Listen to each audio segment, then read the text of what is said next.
ডাক্তারি করাবে কিংবা বড় কিছু করাবে, তবে যে কোনো ফ্যামিলিগত কারণে আমার লাইফটা একটু চেঞ্জ হয়ে গেল। আমার বলতে পারেন এক প্রকারের মেন্টালি প্রবলেম। তো যাই হোক, সেইখান থেকে এক দরবারে বসে থাকতে থাকতে গানের প্রতি আমার একটা ভালোবাসার জন্মলো।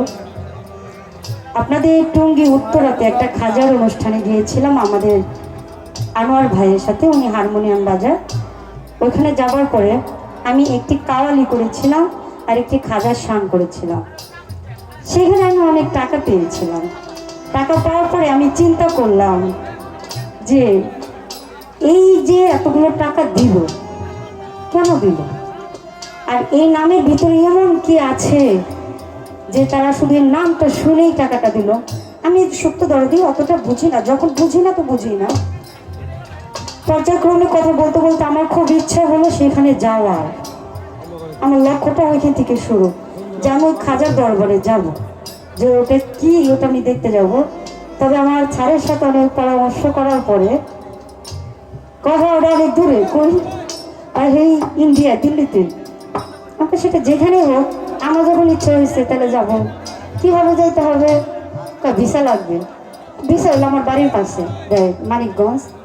আমার 6,000 পাক্কা 6,000 টাকা লেগেছে। সবারই অনেক টাকা লাগে, যদিও আমি এখানকার স্থানীয় মেয়ে, গান করি জানি। 6,000 টাকা লেগেছে। লাগার পরপরই আমি মানে আমার ছাড়ে ওটাও করে নিয়েছি। একা তো আর যেতে পারবো না, দুজন মিলেই। অনেক কথা না, সংক্ষিপ্ত বলছি। সাথে সাথে ভিসাটা দিয়েছি। ভিসাটা আমার 15 দিনের ভিতর চলে আসছে। কত দূর, মানে আমার মন দ্রুত চলছে। এত কিছু করার পর 15 দিনের ভিতরে চলেও গেছি। যাবার পরে আপনার ওই যে ইন্ডিয়াতে টিকিট কাটতে হয় ওই রাজস্থানে, ওই টিকিটটা 7-8 দিন হয়ে যায় দরদি, আর পাই না। শেষ মুহূর্তে এক প্রকার বিরক্ত হয়ে গেলাম। কই খাজা বাবা, তোমার নাম শুনে আমি এত দূর আসলাম, যদি আজকে নাই দাও ঘুরাবাড়ি জমুগার। বিশ্বাস করবেন কিনা জানি না, 2 থেকে 3 সেকেন্ডের মধ্যে মেসেজ চলে আসছে। আর মেসেজ চলে আসছে, মনে করেন যে ওইখানে নাচানাচি শুরু হয়ে দেখেছি। এত আনন্দ, যে আনন্দ মানে আমি এখনো ভাষায় প্রকাশ করতে পারবো না। আমার ওখানে যাইতে আসতে টোটাল 3 দিন যাইতে, 3 দিন আসতে, একদিন থেকেছি 7 দিন।